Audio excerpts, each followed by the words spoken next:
തേന്മാവിൻ കൊമ്പത്ത് എല്ലാ ദിവസവും രാത്രി 9 മണിക്ക് നമ്മുടെ സ്വന്തം സൺ സൂര്യയിൽ.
വാതുറക്ക്.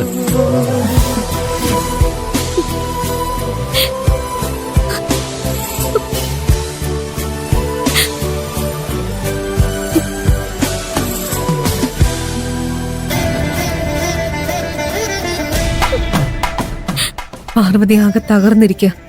അവളോട് ഇതിനെ കുറിച്ച് സംസാരിക്കാനും പറ്റില്ല.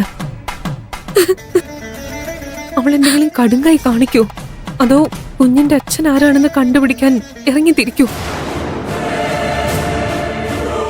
അവളുടെ മനസ്സിൽ എന്താണെന്ന് അറിഞ്ഞേ പറ്റൂ.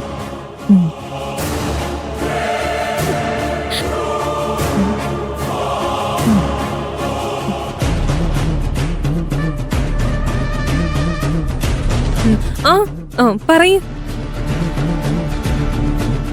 നീ വിഷമിക്കണ്ട. നിനക്ക് സംഭവിച്ചത് മറ്റാർക്കും സംഭവിക്കരുത്. നടന്നതിനെ കുറിച്ച് തന്നെ ആലോചിച്ചിരുന്നിട്ട് ഒരു കാര്യമില്ല. ഈ പ്രശ്നത്തിൽ നിന്നും എങ്ങനെ പുറത്തു വരാന്ന് ചിന്തിക്ക. നിന്റെ മുന്നില് ഇനി 2 ഓപ്ഷൻസേ ഉള്ളൂ. ഒന്നുകിൽ നിന്റെ വയറ്റിലുള്ള കുഞ്ഞിനെ ആരും അറിയാതെ ഒഴിവാക്കുക,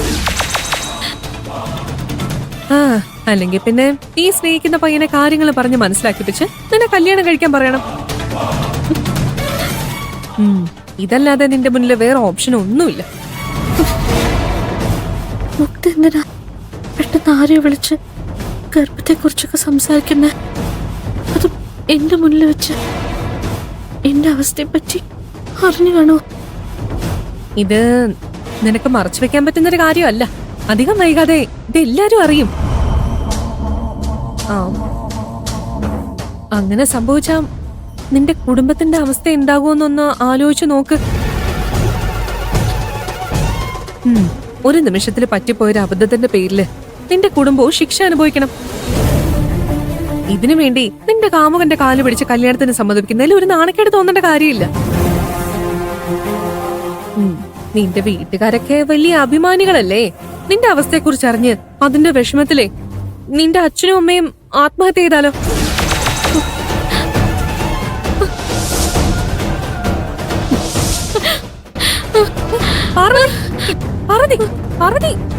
എന്താ എന്താ പറ്റി?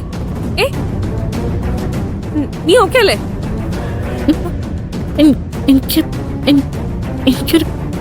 എനിക്കൊരു കുഴപ്പമില്ല. നീ ഇപ്പൊ ആരോടെ സംസാരിച്ച? അതെ, എന്റെ ഒരു ഫ്രണ്ടാ. അവള് മാരേജിന് മുൻപ് പ്രഗ്നന്റ് ആയി. എന്ത് ചെയ്യണോന്നറിയാതെ അവൾ ആകെ ടെൻഷനില്ല. അതാ എന്നെ വിളിച്ചത്. എനിക്ക് പറ്റുന്ന പോലെ ഞാൻ അവൾ ഉപദേശിച്ചിട്ടുണ്ട്. അതിനെക്കുറിച്ച് ആലോചിച്ച് തീരുമാനം എടുക്കേണ്ടത് അവളാണല്ലോ. ഏതോ ഒരു പെൺകുട്ടിക്ക് പ്രശ്നമുണ്ടെന്ന് കേട്ടപ്പോ തന്നെ പാർവതിക്ക് സഹിക്കാൻ പറ്റിയില്ല അല്ലേ? അതുകൊണ്ടല്ലേ നീ തളർന്ന് വീണു പോയത്? അവളുടെ സ്ഥാനത്ത് നീയായിരുന്നെങ്കിൽ എന്ന് ഒരു നിമിഷം ചിന്തിച്ചു പോയല്ലേ? പാർവതി ഒരു നാട്ടിൻ പുറത്തുകാരിയല്ലേ? ആർക്കെങ്കിലും ഒരു പ്രശ്നം ഉണ്ടായാ നീ അത് പേഴ്സണലായി എടുത്ത് അങ്ങ് ഇമോഷണൽ ആവൂ. നിന്റെ നല്ല മനസ്സ് ഇവിടെ അങ്ങനെ അധികം ആർക്കും ഉണ്ടാവില്ല. പാർവതി പേടിക്കണ്ട. അവൾക്ക് ഞാൻ നല്ല ഉപദേശമാണ് കൊടുത്തിരിക്കുന്നത്. മാത്രമല്ല, ഇനി അവൾക്ക് അബോർഷനാണ് ഉദ്ദേശമെങ്കിൽ എനിക്ക് അവളെ ഹെൽപ്പ് ചെയ്യാൻ പറ്റും. ഇതൊക്കെ വളരെ സേഫായി ചെയ്തു കൊടുക്കുന്ന ഹോസ്പിറ്റൽസും ഡോക്ടേഴ്സിനെ ഒക്കെ എനിക്കറിയാം. അവൾക്കൊരു ചീത്തപ്പേരുണ്ടാകാതെ ഇതൊക്കെ ചെയ്തു കൊടുക്കാൻ എനിക്ക് പറ്റും. നീ എന്താ ചിന്തിക്കുന്നതെന്ന് എനിക്ക് മനസ്സിലാവും. ഒരു കുഞ്ഞിന്റെ ജീവൻ അവസാനിപ്പിക്കുന്നതിനെ കുറിച്ചല്ലേ ഞാൻ ഇത്ര കൂളായി സംസാരിക്കുന്നതെന്നല്ലേ? ആ കുഞ്ഞ് കാരണം ഒരുപാട് ജീവിതങ്ങൾ ഇല്ലാതാകും. ആ പെൺകുട്ടിയും ആ പെൺകുട്ടിയുടെ അച്ഛനും അമ്മയും സഹോദരങ്ങളും ആ പെൺകുട്ടിയെ സ്നേഹിക്കുന്ന പയ്യനും അവന്റെ കുടുംബമൊക്കെ അവൾക്ക് ഇങ്ങനെ ഒരു അബദ്ധം പറ്റിയെന്ന് അറിഞ്ഞ അതിന്റെ നാണക്കേട് കാരണം ആത്മഹത്യ ചെയ്യേണ്ടി വരും. അത്രയും ആളുകളുടെ ജീവൻ പോകുന്നതിന് പകരം ഇതുവരെ ജനിക്കാത്ത ഒരു ജീവൻ അവസാനിപ്പിക്കുന്നതല്ലേ നല്ലത്?